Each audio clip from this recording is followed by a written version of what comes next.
உருவாச்சு அப்படின்னு. சோ இந்த சங்கீதம் 104 என்பது ஆண்டவருடைய சிருஷ்டிப்பின் காரியங்களை மிக நேர்த்தியாய் எடுத்துரைக்கிற ஒரு சங்கீதமாய் இருக்கிறது. இதனுடைய லிட்ரரி ஸ்டைல், எழுதப்பட்டிருக்கிற அந்த முறையை நம்ம பார்க்கும்போது ஒரு எபிரேய பதத்துல எழுதப்பட்டு இருக்கிறது. நிறைய ஸ்ட்ராங் இமேஜரிஸ், அதை நம்ம பாடலாய் பாடும்போது நிறைய காரியங்கள் நம்மளை கற்பனை பண்ண முடியும். கடலா இருக்கட்டும், வானங்களா இருக்கட்டும், நட்சத்திரங்களா இருக்கட்டும், அண்ட் நிறைய காரியங்கள் ரிப்பீட் ஆகிறத பார்க்கலாம். பொயட்ரியில வருகிற பேரலிசம் இதுல நம்ம பார்க்க முடியுது. அது ஒரு கவிதை நயத்தோடு இருந்தாலும் ஒரு ரிச் மீனிங் கொண்டு இருக்கிறது, ஒரு ஆழ்ந்த அர்த்தத்தை கொண்டிருக்கிற ஒரு சங்கீதம். அண்ட் இது குறிப்பாக ஆதியாகமம் 1 ஒப்பிடப்படுகிறது. அண்ட் இது எப்படி ஆண்டவர் மனிதனை உண்டாக்கினார் என்பதை அப்பாற்பட்டு, ஆண்டவர் படைத்த இந்த உலகம் எல்லாமே அதுல ஜீவராசிகள் இயங்குகிறது, தாபரிக்கிறது என்ற அந்த உண்மையை வெளிப்படுத்துகிற ஒரு சங்கீதமாய் இருக்கிறது. ஆண்டவர் எவ்வளோ அறிவுள்ளவர், எவ்வளோ ஒரு தாராள பண்பு உள்ளவர், எவ்வளோ அழகாய் அதை ப்ரொடெக்ட் பண்றார் என்பதை சொல்லுகிற ஒரு சங்கீதமாய் இருக்கு. இந்த சங்கீதத்துடைய சிறப்பம்சம் என்னன்னு பார்த்தா, கடைசி வசனத்துல முதல் முறையாய் அல்லேலுயா என்ற வார்த்தை இதுலதான் வருது. ஹalelu அப்படின்ற அந்த ஹீப்ரு வேர்ட் ஹலெல் அப்படின்றதும் யா அப்படின்ற அந்த 2 எபிரேய எழுத்தும் சேர்ந்தது. ஹலெல் அப்படின்னும் போது பிரைஸ், எல்லாரும் ஒரு மிலிட்டரி கமாண்ட் மாதிரி ஒரு கூட்டத்துக்கு கமான் பிரைஸ் அப்படின்னு சொல்ற ஒரு கமாண்ட குறிக்குது. யா அப்படின்னும் போது யாவே தேவனை, உடன்படிக்கையின் தேவனை குறிக்குது. வாங்க நீங்க எல்லாரும் இப்போ ஆண்டவருக்கு துதி செலுத்துவோம் என்ற ஒரு கால் டு வர்ஷிப்பாய் அந்த வார்த்தை வருகிறது. யாவே என்ற பதம் அதிகமாய் உபயோகப்படுகிறது.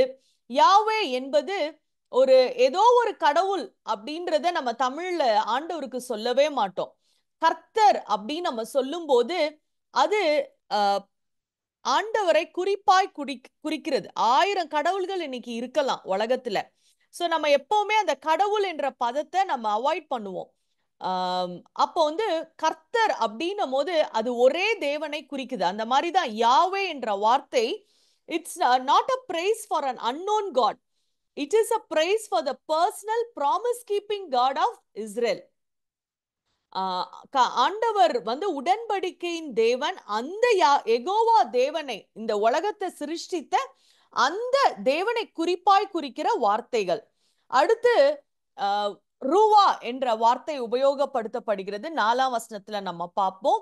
சோ அது இந்த natural forces like the wind அப்படின்னு சொல்லி, அந்த பிரெத், விண்ட் என்ற அந்த காற்று, ஈவன் பரிசுத்த ஆவியானவருக்கும் ஒப்புமைப்படப்பட்ட அந்த வார்த்தை இங்க உபயோகப்படுத்தப்படுகிறது.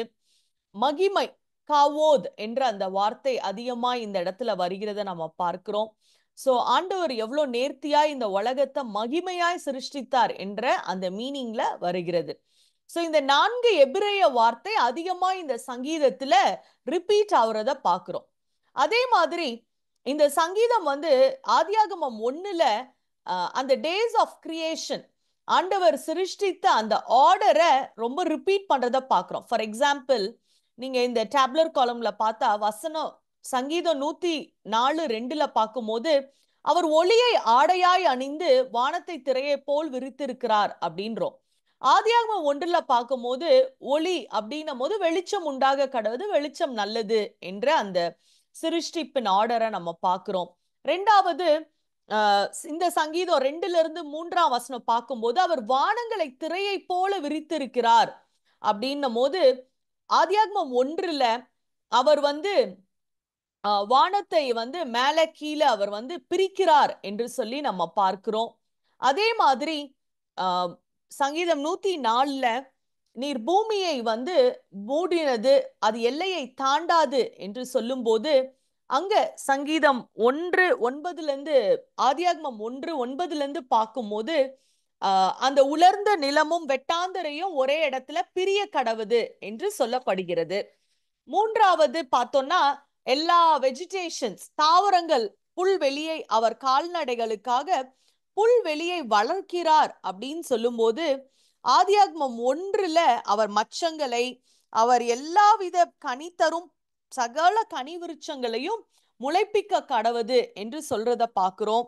19ஆம் வசனத்துல அவர் சந்திரனை கால குறிப்புகளுக்காக படைத்தார், சூரியனை அஸ்தமனத்தை அறியும் என்று சொல்லும் போது ஆதியாகமம்ல வருகிற வானங்கள் ஒளி சுடர்கள் அவர் காலங்களை நாட்களை குறிக்கிறதற்கு இருக்கட்டும், அதெல்லாம் ஆகாய விரிவுல சுடர்களாய் இருக்க கடவுது, பகலுக்கும் இரவுக்கும் வித்தியாசத்தை உண்டாக்க என்று சொல்லப்படுகிறது. அதே மாதிரி சமுத்திரமும் எல்லா உயிரினங்களும் அதுல சஞ்சரிக்கும் என்று சீ கிரீச்சர்ஸ் அண்ட் அனிமல்ஸ் இந்த சங்கீதம் எக்ஸ்பிளைன் பண்ணுது. அப்ப ஆதியாகமத்துல நம்ம பார்க்கும்போது 20ஆம் வசனத்துல நீந்தும் ஜீவ ஜந்துகளை பூமியின் மேல் வானம் என்கிற ஆகாய விரிவில் பறக்கும் பறவைகளையும் ஜனிப்பிக்க கடவுது என்று ஆண்டவர் சொல்றத பார்க்கிறோம். சோ அதனாலதான் இந்த சங்கீதத்தை ஆதியாகமம் 1 பாடலாய் பாடுனா எப்படி இருக்குமோ அதுதான் இந்த சங்கீதம் என்று கமெண்டேட்டர்ஸ் இதை குறிப்பிடுறாங்க. அப்படியே ஜெனிசிஸ் 1 கிரியேஷன் ஆர்டர் இதுல வருகிறத நம்ம பார்க்கலாம். அண்ட் இந்த சங்கீதத்துல நம்ம பார்க்கும்போது என்னதான் இந்த உலகம் பாவத்தினால் கரைப்பட்டு இருந்தாலும் ஆண்டவருடைய அந்த அழகான படைப்பு, ஒரு வண்டர்ஃபுல் பியூட்டிஃபுல் ஒரு நேர்த்தியான அந்த டிசைன் கொண்ட இந்த உலகத்தை ஆண்டவர் அதை நடத்தி கொண்டு இருக்கிறார் என்பதை புரிய வைக்கிற ஒரு சங்கீதமாய் இருக்கிறது. அது மாத்திரம் இல்லாம இந்த சங்கீதத்துல நம்ம பார்க்கும்போது நேரா இந்த ஆதியாகமம் 6-9 வரைக்கும் வருகிற நோவாவுடைய அந்த வெள்ளத்துல அந்த கதை அது ரொம்ப அழகாய் சொல்லப்பட்டிருக்கு, அதை கோட் பண்ணப்பட்டிருக்கு. சோ இதுல பார்க்கும்போது ஆண்டவர் படைத்து வச்சிருக்கிற காரியத்தை எப்படி நடந்துகிட்டாலும் விட்டுற மாட்டாரு. He's a God of justice, he's a God of mercy and grace அப்படின்றதையும் இது வெளிப்படுத்துகிறது. ஏன்னா 9ஆம் வசனத்துல 104:9 பார்க்கும்போது திரும்பவும் பூமியை மூடி கொள்ளாதபடி அவர் எல்லையை ஏற்படுத்தினார், பள்ளத்தாக்குகளில் நீரூற்றுகளை வரவிடுகிறார், அவைகள் மலைகளின் நடுவே ஓடுகிறது என்று சொல்லப்படுகிறது.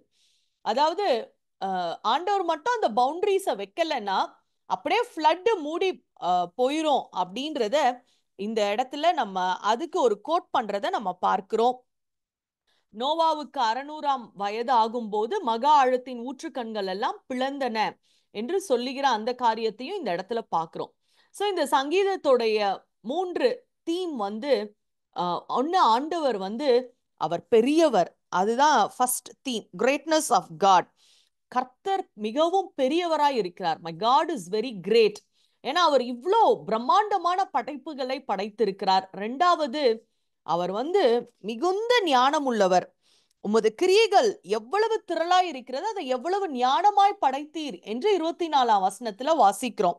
அப்போ அவர் மிகுந்த ஞானம் உள்ளவர், அது பயங்கர வைஸ்லி ஆர்டர்ட் கிரியேஷன். 3வது பார்க்கும்போது தி ஜெனராசிட்டி ஆஃப் காட், ஆண்டவர் ஏற்ற வேளையில் அவர் சிருஷ்டித்த அனைத்திற்கும் ஆகாரத்தை கட்டளையிடுகிறார். இந்த பயோ சைக்கிள் என்று சொல்றோம். ஒரு பூச்சி இதை சாப்பிடுது, அனிமல்ஸ், இந்த என்டையர் சைக்கிள எதை சாப்பிடணும், எதை உயிர் வாழணும் என்று சொல்லி அந்த ஜெனராசிட்டி ஆஃப் காட், ஆண்டவர் டியூ சீசன்ல எல்லாத்துக்கும் ப்ரொவிஷன் கொடுத்து உயிர் வைக்கிறார். அண்ட் அடுத்தது நம்ம பார்க்கும்போது இந்த சங்கீதத்துல ஆண்டவர் அவர் ரூபத்தை புதிதாக்குகிற தேவன். அவர் இன்னும் creation continues under his rule and அந்த கிரியேஷன்ஸை அவர் புதுப்பித்து கொண்டே இருக்கிறார், ரீஜெனரேட் பண்ணிக்கொண்டே இருக்கிறார். Renewal of creations are in his hand. என்றோ ஒரு நாள் சிருஷ்டித்துட்டு இன்னைக்கு அவர் பவர்லெஸ்ஸா இருக்கிற தேவன் கிடையாது. He is a sovereign God, சர்வ ஆளுகை கொண்டிருக்கிற ஆண்டவராய் அவர் இருக்கிறார். அண்ட் இதனால இந்த சங்கீதத்தை படிக்கிற நமக்கு, இந்த சங்கீதத்தை தியானிக்கிற நமக்கு there is a call to worship this awesome God. இந்த ஆண்டவரை, இப்படி ஒரு அழகாய் சிருஷ்டித்த இந்த ஆண்டவரை நாம் தொழுது கொள்ள அழைக்கப்படுகிறோம், நாம் ஆராதிக்க அழைக்கப்படுகிறோம், துதிக்க அழைக்கப்படுறோம். ஏன்னா அதுதான் இந்த சங்கீதத்தோடைய டோனே. Bless the Lord, O my soul, என் ஆத்துமாவே கர்த்தரை ஸ்தோத்திரி என்று சொல்லப்படுகிற இந்த காரியம். And so this psalm gives us an invitation so it's not a poetic reflection, ஏதோ ஒரு கவிதையை படிக்கிறோம் அப்படின்னு கிடையாது, ஒரு இயற்கை பற்றிய ஒரு கவிதை மாத்திரம் கிடையாது. It's a theological statement about God's ongoing relationship.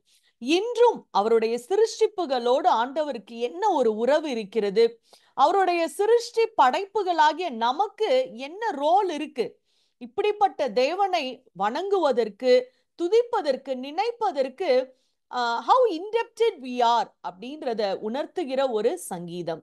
So ஆண்டவர் அவர் பவர்ஃபுல் காட், அவருடைய பிரசன்னம், அவர் நமக்கு போதுமானவராய் இருக்கிறார் என்பதை இந்த சங்கீதம் வலியுறுத்துகிறது. அதே நேரத்துல இந்த சங்கீதத்தை நம்ம தியானிக்கும் போது ஒரு காரியத்தை நம்ம மனதுல வைத்து கொள்ளணும். இந்த ஒரு வானத்தையா இருக்கட்டும், ஒரு நட்சத்திரத்தையா இருக்கட்டும், அவர் உண்டாக்குன பறவைகளா இருக்கட்டும், அப்போ வந்து the same God who governs the stars, ஒரு நட்சத்திரத்தை நேர்த்தியாய் அந்தந்த இடத்துல பிடிச்சு வச்சிருக்கிறாரு அப்படின்னா, அதே தேவன் தான் ஒரு சிட்டுக்குருவிக்கு சாப்பாடையும் கொடுத்து போஷிக்கிறாரு. அதே தேவன் தான் நம்ம மேலையும் கண்ணோக்கமா இருந்து நம்ம தலையில விழுற ஒரு முடிய கூட அவர் எண்ணி அறிந்து வைத்திருக்கிற தேவன். He is such a big God, at the same time he is such a personal God அப்படின்றது இந்த சங்கீதம் நமக்கு ஒரு அழகான ஒரு மீனிங்கை கொடுக்குது. ஸோ நம்ம ஜஸ்ட் நாட் ஒரு கிரியேஷனை மாத்திரம் தூரத்துல இருந்து ரசிப்பதற்காக இந்த சங்கீதம் இல்லை. we need to respond to God. நம்ம ஆண்டவர் நம்ம கிட்ட அதற்குரிய ரிப்ளையை எதிர்பார்க்கிறார் with praise, gratitude and trust. ஆண்டவரே நீர் இப்படி படைத்திருக்கிற தேவன் அப்படின்னா நான் உங்களை துதிப்பேன், நான் நன்றியா இருப்பேன், நான் உண்மை விசுவாசிப்பேன்.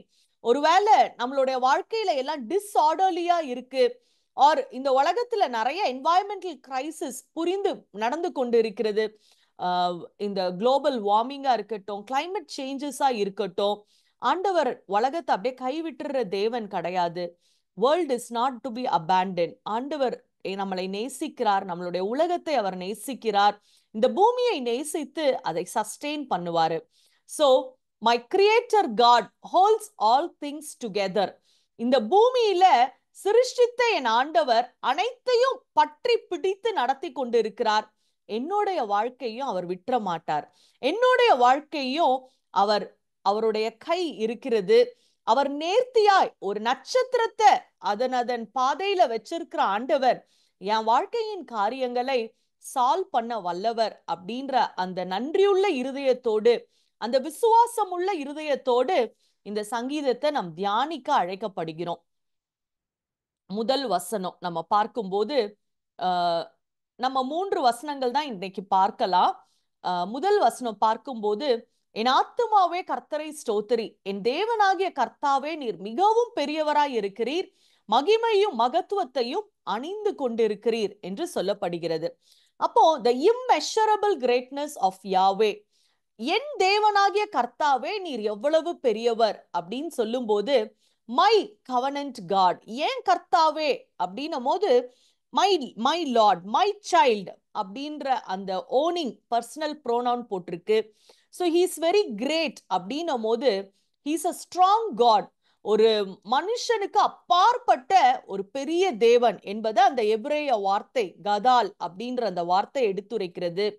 ஸோ எப்படி வந்து ஒரு சாதாரண நாட்டு ஜனங்கள் அவங்க ராஜாவை புகழ்ந்து பெரிதாய் பார்ப்பார்களோ, இப்படியாய் அந்த சங்கீதக்காரர் ஆண்டவருடைய மகிமையும் மகத்துவத்தையும் என்ஜாய் பண்ணி அவர் பாடுறத பார்க்கிறோம். அண்ட் ஒரு ஒரு தேசத்தை ஆளுகிற ராஜாவா இருக்கட்டும், அவங்க வந்து அந்த சில்க் அண்ட் கோல்டுல அவங்க உடுத்து விக்கப்பட்டிருப்பாங்க. God clothes himself with honor and majesty. ஆண்டவர் வந்து எதை அணிந்து கொண்டிருக்கிறார்? ஏதோ பட்டு உடைய அப்படி கிடையாது ஆபரணத்தை, அவர் மகிமையும் மகத்துவத்தையுமே அணிந்து கொண்டிருக்கிற தேவன். such a great and a mighty God அப்படின்னு பார்க்கிறோம். ரெண்டாவதுல அவர் ஒளியை வஸ்திரமாக தரித்திருக்கிறார். he covers yourself with light அப்படின்னும் போது இந்த ஆதியாகமம் நம்ம பார்த்த மாதிரி வெளிச்சம் உண்டாக கடவுது என்று சொல்லுகிற அந்த முதல் சிருஷ்டிப்பை நம்ம பார்க்கிறோம். அவர் அந்த வெளிச்சத்தையே அவர் உடையாய் அணிந்திருக்கிற மகத்துவமுள்ள தேவன். அப்போ வந்து அவர் அவ்வளோ நம்ம வந்து வெளிச்சத்தை நம்ம கண்களால கூட பார்க்க முடியாது, நம்ம லெவலுக்கு அதிகமா பிரைட்னஸ் வந்துச்சுன்னா. ஆனா he is a god who is covered with light அப்படின்னு பார்க்கிறோம். சோ அது ஒரு பிசிக்கல் இலுமினேஷனை மாத்திரம் அல்ல, அவருடைய அந்த பரிசுத்தத்தையும் குறிக்கிறது, அவருடைய அந்த ஹோலினஸ், பியூரிட்டி அண்ட் க்ளோரிய அது குறிக்கிறதா இருக்கிறது. 1 யோவான் 1:5 நம்ம அதை பார்க்கிறோம். அவர் தேவன் ஒளியாயிருக்கிறார், அவரில் எவ்வளவேனும் இருள் இல்லை என்று சொல்லி. 1 தீமோத்தேயு 6:16 கூட நான் இங்க இந்த வசனத்தை இங்க போட்டிருக்கேன். சேரக்கூடாத ஒளியில் வாசம் பண்ணுகிறவர் அவர் என்று குறிப்பிடப்பட்டிருக்கிறது. அது மாத்திரமல்ல, அவர் ஒளியை வஸ்திரமாக தரித்திருக்கிறார் அப்படின்னு சொல்லும் போது அந்த மறுரூபத்தின் அனுபவத்தை கூட சுட்டி காட்டுகிறதா இருக்கு. It's a foreshadow of Christ. அவர் வந்து முகம் சூரியனை போல பிரகாசித்தது என்று சொல்லி நாம் பார்க்கிறோம். அவங்களெல்லாம் கூட்டிட்டு போய் அவர் மலையில மறுரூபம் ஆகும்போது. அதே மாதிரி வெளிப்படுத்தல் 1:16 நம்ம வாசிக்கும் போது அவரை பற்றி சொல்லப்பட்டிருக்கிறதே, அவர் வாயிலிருந்து பட்டயம் புறப்பட்டது, அவர் முகம் வல்லமையுள்ள பிரகாசிக்கிற சூரியனை போல் இருந்தது என்று சொல்லி நம்ம பார்க்கிறோம். சோ இது எல்லாமே ஒரு ஃபோர் ஷேடோ ஆஃப் கிரைஸ்ட், ஏசு கிறிஸ்துவுக்கு ஒரு முன் அடையாளமாய் இந்த வசனம் சொல்லப்பட்டிருக்கு. சோ அவர் ஒளிய தரித்திருக்கிறார். ரெண்டாவது, அவர் இந்த வானத்தை ஒரு திரையை போல விரித்திருக்கிறார். இப்ப நம்ம வீட்டுல ஒரு ஸ்கிரீன் கிளாத்தை விரித்து விட்டா எப்படி இருக்கும், அந்த மாதிரிதான் அவர் வானத்தை என்ன பண்ணியிருக்கிறார், விரிச்சிருக்கிறார். he stretched out the heavens like a curtain அப்படின்னு சொல்லி பார்க்கிறோம்.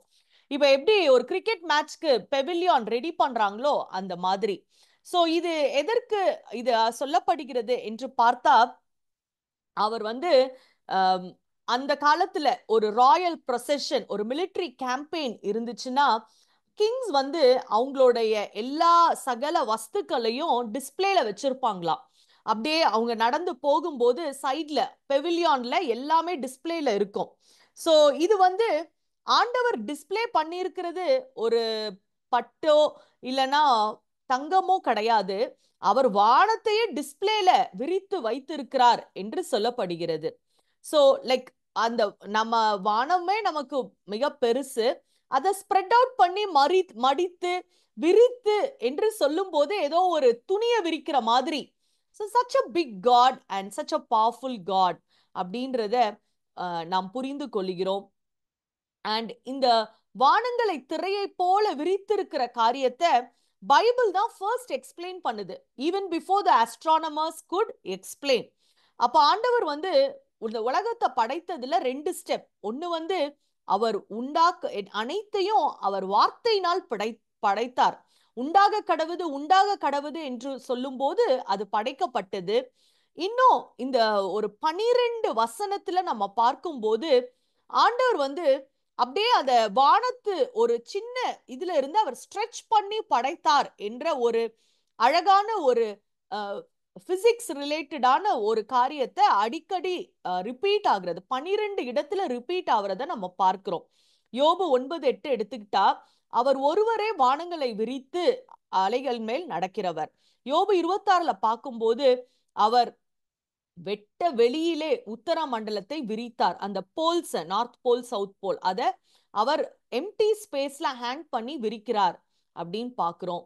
அதே மாதிரி இந்த சங்கீதம் 104லயும் நம்ம அந்த ஒளியை வஸ்திரமாய் தரித்து வானங்களை விரித்திருக்கிறார் என்று சொல்லி பார்க்கிறோம். ஏசாயா 40:22 அவர் வானங்களை திரையாய் பரப்பி கூடாரங்களை விவரிக்கிறார் என்று சொல்லி வாசிக்கிறோம். ஏசாயா 42:5 வானங்களை சிருஷ்டித்து அவைகளை விரித்து பூமியை அதில் உற்பத்தி ஆகிறவர்களும் பரப்பினவர் என்று சொல்லி பார்க்கிறோம்.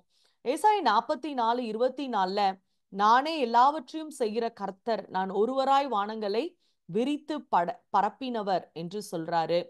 அண்ட் அது அப்படியே பார்க்கும்போது ஏசாயால நிறைய இடத்துல வருது. எரேமியால அவர் பூமியை வல்லமையினால் உண்டாக்கி வானத்தை தம்முடைய அறிவினால் விரித்தார் என்று சொல்லி பார்க்கிறோம். திரும்ப ஏசாயால தேவரீர் உம்முடைய மகா பலத்தினாலும் உம்முடைய புயத்தினாலும் வானத்தையும் பூமியும் உண்டாக்கினீர் என்று சொல்லப்படுகிறது. சகரியா 12:1 வரைக்கும் இது கண்டினியூ ஆகுது. வானங்களை விரித்து பூமியை அஸ்திபாரப்படுத்தின கர்த்தர் சொல்லுகிறது என்னவென்றால் என்று கர்த்தருக்கு அது ஒரு அடைமொழியாய் கொடுக்கப்பட்டிருக்கிறது. யோபு 5 முறை இதை எக்ஸ்பிளைன் பண்ணியிருக்கிறாரு. மோசே ஆதியாகமத்தை எழுதுவதற்கு முன்பதாகவே யோபு காட் ஒரு ஸ்டார்ஸ்ல இருந்து ஒரு பாயிண்ட்ல இருந்து அவர் அப்படியே விரித்து இந்த பூமியை பரப்பினார், விரித்தார் என்று சொல்லி பார்க்கப்பட்டிருக்கு. அப்ப 20ஆம் நூற்றாண்டுல ஆஸ்ட்ரானமர்ஸ் இதை கன்ஃபார்ம் பண்றாங்க. யூனிவர்ஸ் ஒரு சின்ன மேட்டரா உருவாகி அது அப்படியே எக்ஸ்பேண்ட் ஆச்சு, ஸ்ட்ரெச்ட் அபார்ட் என்று ஆஸ்ட்ரானமர் ஹக் ராஸ் என்பவர் அந்த ஒரு டென்ட் கர்டன் மாதிரி அது அப்படியே எக்ஸ்பேண்ட் ஆச்சு அப்படின்னு ஆண்டவரை பற்றி சொல்லியிருக்கிற அதே காரியங்கள்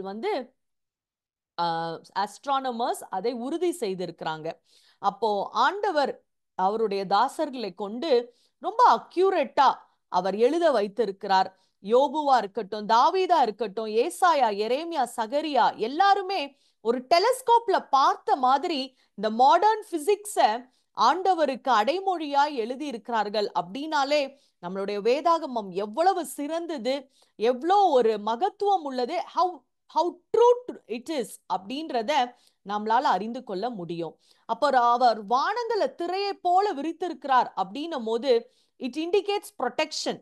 எப்படி நம்ம ஏன் வீட்டுல ஸ்கிரீன் போடுறோம், வெளியில இருக்கிற வெளிச்சம் வராதபடி. அப்ப ஆண்டவர் ஒரு ஹெவன்லி கர்டன் போட்டு அவர் ப்ரொடெக்ட் பண்றாரு. நம்ம ஒரு வெயிலான நேரத்துல எல்லா கர்டனையும் க்ளோஸ் பண்ணுவோம். ஏன்னா நம்மளால சன்னை மறைச்சிருவோம் அப்படின்றது இல்ல, நம்மளுடைய உடலை நம்ம பாடியை ப்ரொடெக்ட் பண்றதுக்காக. சோ ஆண்டவர் அவர் வானத்தை ஏன் விரித்து வைத்திருக்கிறார்னா தன்னை மறைப்பதற்காக அல்ல, பட் அந்த மகிமை அந்த இதுல இருந்து ஒரு ப்ரொடெக்ட் பண்றத ஒரு இதை அதை எக்ஸ்பிளைன் பண்ணுது. ரெண்டாவது, அவர் எல்லைகளுக்கு அப்பால் பட்டு, அதாவது அவருடைய பேலஸ் எங்க இருக்கு அப்படின்னா அவர் எங்கேயுமே வாசம் பண்ணுகிறார். அவர் யூனிவர்ஸ் பேலஸ் யூனிவர்ஸ்லயே இருக்கு. அப்ப அது ஒரு ஹெவன்லி கர்டன் அப்படின்னா அவர் அதை விரிக்கிறாரு, மூடுறாரு அப்படின்றத நம்ம அண்டர்ஸ்டாண்ட் பண்றோம். சோ அப்போ ஒரு பெரிய பேலஸ்ல ஒரு ராஜா இருக்கிறாருன்னா அது எண்டு நமக்கு தெரியாது. இவ்வளவுதான், இது இவ்வளவுதான் ஸ்கொயர் ஃபீட் அப்படின்னு நம்ம நடந்து முடிஞ்சிட முடியாது. அந்த மாதிரி தான் நம்ம ஆண்டவரை யோசிக்கணும். டிரான்செண்டன்ஸ், எல்லாத்துக்கும் எல்லைகளுக்கு அப்பாற்பட்ட தேவன், அனைத்து இடத்திலும் ஊடுருவுகிற தேவன் அப்படின்னு சொல்லி. மூன்றாவது, அவர் ஒரு ஒரு தாய் ஒரு பிள்ளையை ரொம்ப அன்பாய் ஒரு பெட்ஷீட்ல வச்சு தூங்க வைக்கிற மாதிரி ஆண்டவர் ரொம்ப ஹீஸ் நியர் டு அஸ். அவர் என்னதான் வானத்தை விரித்திருந்தார் அப்படின்லாம் சொன்னாலும் ஹீஸ் வெரி நியர் டு அவர் லைஃப்ஸ்.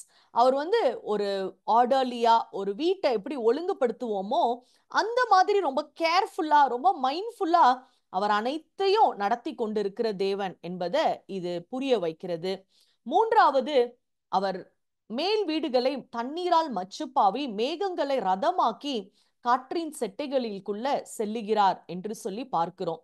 அவர் ஒரு காஸ்மிக் ஆர்கிடெக்சரை எக்ஸ்பிளைன் பண்ணுது. எப்படி ஒரு கட்டடத்தை நம்ம கட்டுறோமோ அந்த மாதிரி அவர் அந்த அண்ட சராசரங்களை எப்படி கட்டினார் அப்படின்னு சொல்லி பார்க்கிறோம்.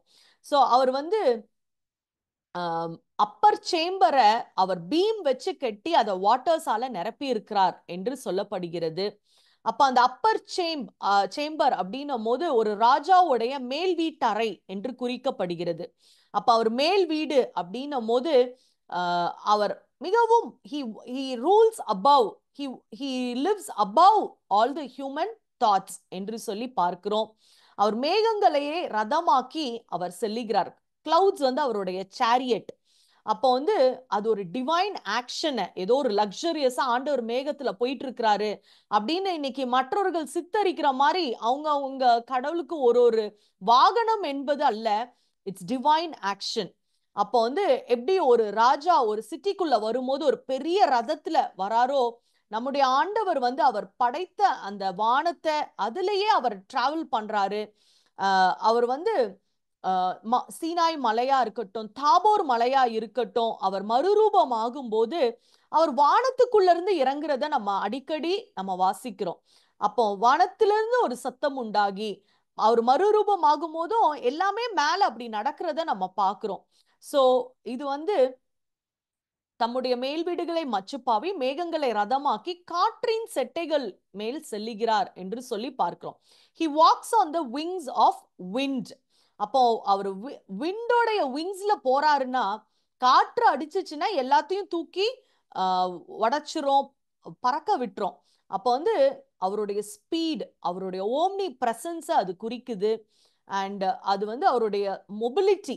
காட் இஸ், அவர் வந்து தூரமானவரும் அல்ல, அவர் ஒரே இடத்துல வாசம் பண்ணுகிற ஒரு ஸ்டாட்டிக் காடும் இல்ல. he is free to move about அப்படின்றத நாம் இதுல புரிந்து கொள்ளுகிறோம்.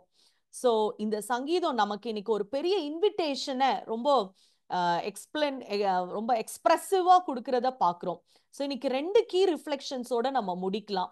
ஒன்று, நம்ம வந்து we need to bless God's holy name. இந்த காலை வேளையில என் ஆத்துமாவே கர்த்தரை ஸ்தோத்திரி என்பது ஒரு பெரிய அறைகூவல். நம்ம 103லயும் அதை நம்ம மறுபடியும் நம்ம அதை தியானித்தோம்.